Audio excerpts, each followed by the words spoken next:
Yusril membuat Demokrat kubu AHY terancam tamat. Begitu besar peran partai itu dalam proses demokratisasi dan proses penyelenggaraan kehidupan bernegara. Nah, undang-undang mengatakan begini, partai itu harus bikin anggaran dasar, partai itu harus bikin ART, guideline-nya ada dalam undang-undang. Nah, sekarang partai itu berdiri, disahkan oleh Menkumham, bikin ADART, dituangkan dalam akta notaris, disahkan Menkumham. Begitu kita baca, loh ini kok pasal-pasalnya suka-sukanya sendiri, maunya sendiri, nabrak undang-undang, akan nabrak UUD 45. Persoalannya kalau partai seperti itu, siapa yang bisa menguji anggaran dasar dan anggaran rumah tangga partai? Apa dibiarkan? Partai itu dibiayai dengan uang rakyat, ya. Yang punya wakil di DPR itu dapat bantuan uang APBN. Nah, partainya suka-suka. Ada kecenderungan tarikan ideologis juga terlihat di tubuh Demokrat. Jadi, ini bukan sekedar menyelamatkan Demokrat, tetapi juga menyelamatkan bangsa dan negara. Untuk itu semua, berujung pada keputusan saya menerima permintaan untuk memimpin Demokrat. Ya, perseteruan Partai Demokrat kubu SBY melawan kubu Muldoko akan semakin seru. Apalagi setelah kubu Muldoko pakai jasa pengacara Yusril bisa membawa gugatan AD/ART Partai Demokrat ke mahkamah.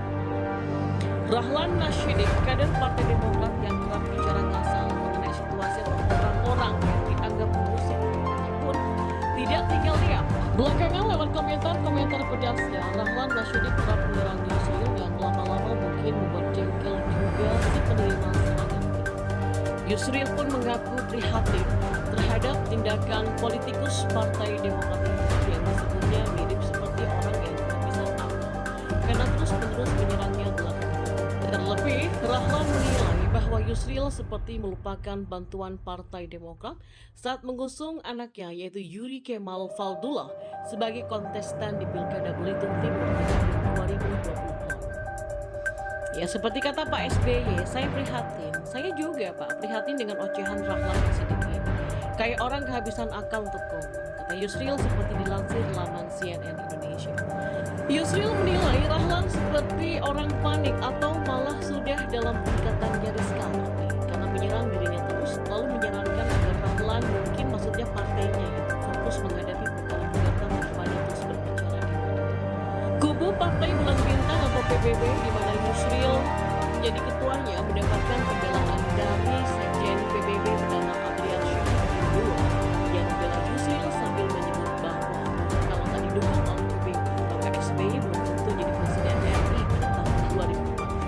Kalau kita boleh ungkit lagi nih, 2004 PBB mendukung SBY sebagai capres, sebagai satu-satunya partai Islam. Ya. Kalau nggak ada PBB belum tentu SBY jadi presiden, kata Afriansa. Dan memang lucu juga ya Pak Rahlan ini kayak takut sekali tuh kalau anggaran dasar dan anggaran rumah tangga partainya itu ketahuan bermasalah lalu berhasil dibuktikan di pengadilan yang akan membuahkan putusan yang bisa membuat Partai Demokrat seperti diperjuangkan ini tanpa ada kesiapan untuk mencegahnya. Padahal seharusnya kalau yakin benar alias tidak ada masalah dengan AD/ART partainya ya biasa aja lah. Buktinya semuanya di pengadilan lewat data-data yang valid, benar dan tidak menyalahkan.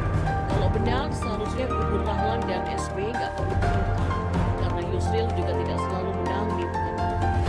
Cuman ya itu, kalau pembelaan Partai Demokrat soal AD/ART partainya itu lemah, baik secara data ataupun argumen dalam memberikan penjelasan saat persidangan, ya siap-siap saja dilumat oleh Yusril dalam persidangan nanti. Nah, bicara soal Demokrat ini memang selalu ada lucu-lucunya gitu. Mungkin berniat mengaburkan fokus dari pihak Yusril yang kini sedang berupaya memikirkan cara membuktikan ada yang salah dengan AD/ART Partai Demokrat dengan menantang Yusril agar menggugat juga AD/ART partai lain, gak cuma Partai Demokrat. Silakan ketawa dulu sampai mulas karena memang lucu dan tidak bermutu soal tantangan ini yang lagi-lagi disampaikan oleh Rahlan Nasyidik. Wong Yusril ini kan dipilih menjadi pengacara bagi Demokrat hasil kongres luar biasa dengan mengajukan judicial review ke Mahkamah Agung atau MA terhadap AD/ART Partai Demokrat. Kok malah disuruh menggugat AD/ART Partai lain, kan lucu. Sabar dulu kenapa Pak Rahlan, satu kasus dulu dituntaskan, nanti kalau judicial review-nya berhasil, lalu partainya akan masuk ranking, maka kalau belum menjadi kenangan masa lalu, barulah Yusril bisa fokus dengan masalah partai lain dengan cara mereka menggunakan bantuan calon kasus tertentu. Itu juga kalau memang ada masalah soal ADART partai lain